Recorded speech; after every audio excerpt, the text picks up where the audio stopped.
Isang panibagong adventure na naman nga po pala yung ating gagawin. Nagpunta nga pala ako dito sa ilog namin. Yun nga lang, nabalaho na yung sasakyan. Kaya ano pa hinihintay nyo? Tara, samahan nyo ako sa muling paglalakbay. Yo, let's go! Nandito nga pala ako ngayon sa may ilog namin. Yung unang pinuntahan ko kasing spot ay lumubog yung aking kotse. Kaya buti na lang meron ditong magandang spot. Kaya wag na natin patagalin. Nalabas ko na yung aking mga kagamitan. Napansin nyo nga pala si Palaboy. Tingnan nyo, naliligo ng putik. Kala ko talaga hindi na ako makakaahon. Pinaba ko na nga pala yung aking mga kagamitan. Tulad ng lamesa at saka upuan. Medyo nakakapagod nga lang kasi pabalik-balik ako. Hindi kasi pwedeng ibaba si Palaboy. Kasi baka tuluyan na siya maanod ng baha. Napunta nga pala ako dito sa may mga batuhan. Wow naman, para ako nasa dalampasigan. Kaya eto, medyo gumigimik muna ako ng kote. Tingnan nyo naman, para ba akong acrobatic. Wow, magic! Itong lugar nga pala na ito ay tambayan ng mga kabataan. Kani-kanina nga lang ay minaabutan ako ng mga nagde-date. Hindi ko lang alam kung alam ng kanilang mga magulang. Pero okay lang yan, pinagdaanan din namin yan. Noong araw talagang tinatakas ko din si Mrs. Alas 3 na nga pala ngayon ng hapon. Kaya nga medyo nag-aapura ako kasi meron pa nga akong trabaho mamayang alas 5. Kaya to ilalabas ko na rin ang aking mahiwagang kalan na kahit saan ako magpunta ay kasakasama ko. Talaga namang sulit na sulit. Tingnan nyo naman, wala pa ako ang tsinelas kasi nga naiwan doon kanina sa unang pinuntahan ko. At nung binalikan ko, wow, boom, wala na. Pero hayaan nyo na, sa inyo na lang yan. Kinuha ko na nga pala yung aking mga lulutuin. Nakalagay na nga pala ito sa isang lalagyan. Naiwan pa nga isang bote ng alak. Hindi ko na nga siya iinumin kasi mamaya baka malosya ako. Kaya mamaya pag uwi sa bahay ko na lang siya iinumin. Kaya eto nilagay ko muna sa aking lamesa yung aking mga lulutuin. Saka ko binalikan yung aking ibang gagamitin. Tulad ng mga kamera at kung ano-ano pa. Kaya eto pagod na nga pala ako kapabalik-balik. Kaya hinubad ko muna yung aking long sleeve. Kasi wala pa man din ay pawis na ako. O ayan, sa inyo na lang. Binuksan ko na nga pala yung aking kalan. Kaso nga lang ngayon baligtad pala. Masarap talaga minsan yung nagkakamali ka pero hindi mo alam. Ay talaga matatawa ka na lang. Ilalagay ko na nga pala yung bala ng butik. Kaso nga lang biglang may nahulog sa kalangitan. At ito na nga pala yung aking lulutuin. Binuksan ko na nga pala yung aking kalan. Nilagay ko na yung aking super kawali. At nung mainit na inilagay ko na yung mantika. Kasi magpipirito nga pala ako ngayon ng butsi ng manok. Salamat nga pala sa akin nag-sponsor. Kaya tikman natin kung talaga masarap to. Ilalagay ko na nga pala ito sa kawali. Hindi ko na nga pala siya nilagyan ng mga pampalasa. Kasi sa pagkakaalam ko ay tiplado na yan. Wow naman! Siguro mga kalahating oras ay luto na ito. Kung gusto nyo nga palang bumili ay PM nyo lang ako at bibigyan ko kayo. Siyempre babayaran nyo. Kaya pala ayaw kumulo ay naubos na nga pala yung isang butihin ko. Buti na lang ay meron akong extra. Kaya ayun, gastos na naman. Pag nga pala bumili ka ng isang butin ay 100 pesos. Pero pagka kailangan mo magpa-refill ay 50 pesos lang. Huwag mo lang itatapon yung lalagyan. Malaking bagay nga pala kapag meron kang mga ganitong bagay. Kasi hindi mo na kailangan humanap ng mga kahoy. Hindi mo na kailangan magdala ng mga kalang di bakal. Dito ay easy lang. At isasalpak mo na lang. Hinalo-halo ko na nga pala yung aking butse. At medyo namumula na nga pala siya ng konti. Ilagyan ko na nga pala siya ng konting asin para naman medyo umalat. Konti lang, wag masyadong marami kasi mamaya baka hindi mo na makain. Medyo naiilang nga pala ako sa paligid kasi ang dami nga pala nanonood na para ba akong may taping. Wow, artista! Habang nakasiga nga pala yung akin niluluto ay nagmuni-muni muna ako. Tinitingnan ko nga pala yung mga barko. Ay, mga damo pala. Nilagyan ko nga pala muna ng harang yung kalan kasi ang lakas nga pala ng hangin. Parang kapitbahay mo, mahangin. Medyo mapula na nga pala yung akin niluluto. At maya-maya lang pwede na itong chibugin. Buti na lang maganda yung panahon ngayon at hindi masyadong mainit at wala ring ulan. Hinalo-halo ko nga pala uli yung akin niluluto para naman mamaya malutong na malutong. Medyo matagal nga lang at inabot ako dito na halos 1 oras. Pero okay lang yan, nai-enjoy mo naman yung ginagawa mo. Pero minsan talagang nakakapagod talaga. Pagpunta mo pala at pag-setup mo ng mga gamit ay talagang magtatagal ka. Kaya sana naman ay suportahan nyo lahat ng mga vlogger. Uy, i-follow mo na, heart and share mo na.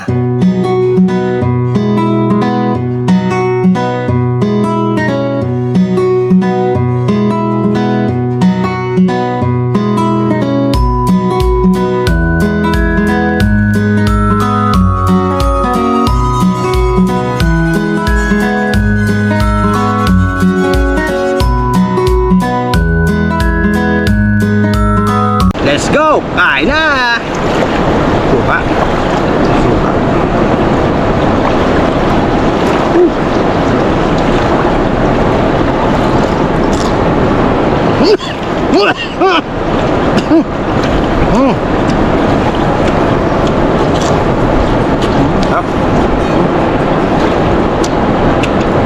Panalo.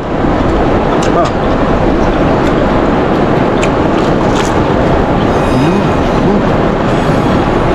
Ayos.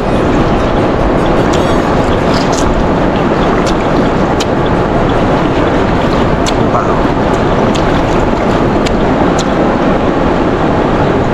Yap.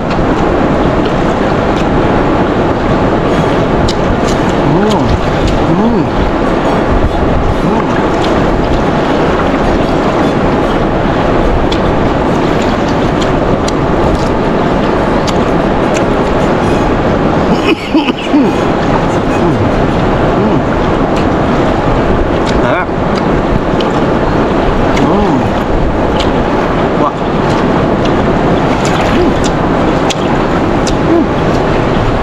Lutong.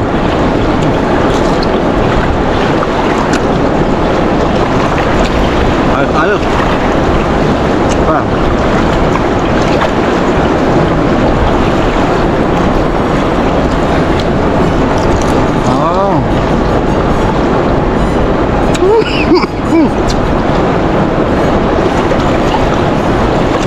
Asin.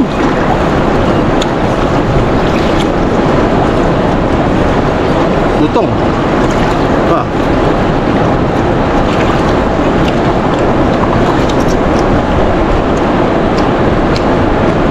Ah.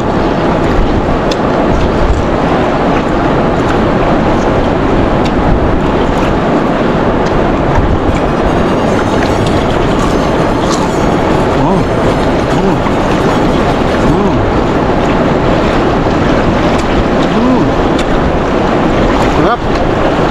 Ada.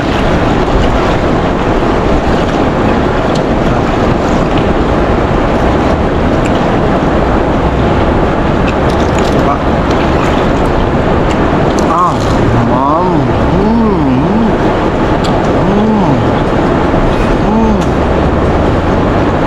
Sarap, grabe.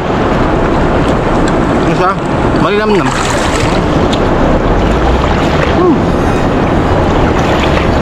Grabe.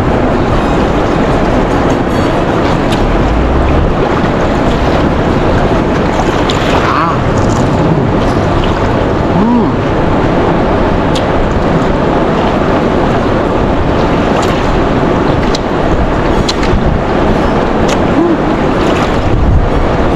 Grabe, sarap.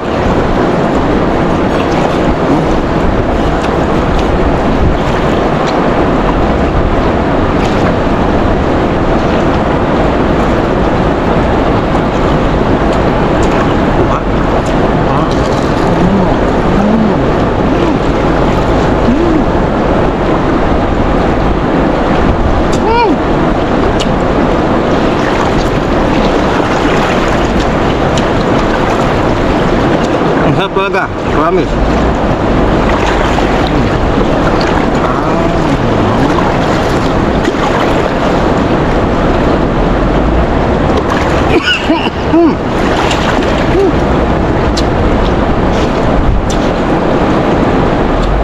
Sarap.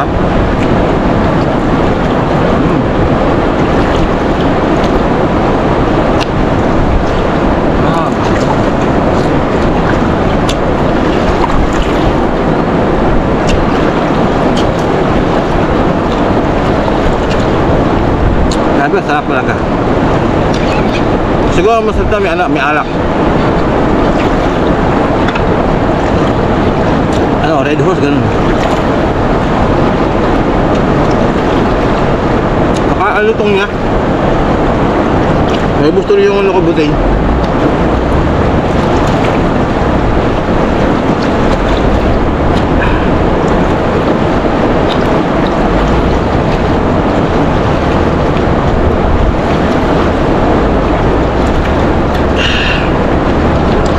Bira pa, bira.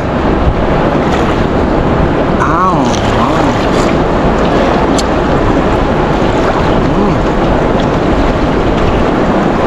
Lutong, ha?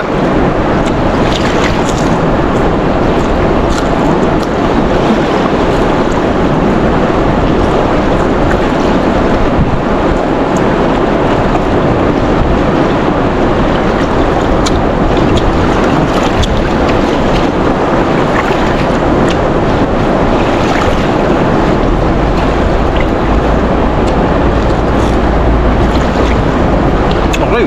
Good! Good!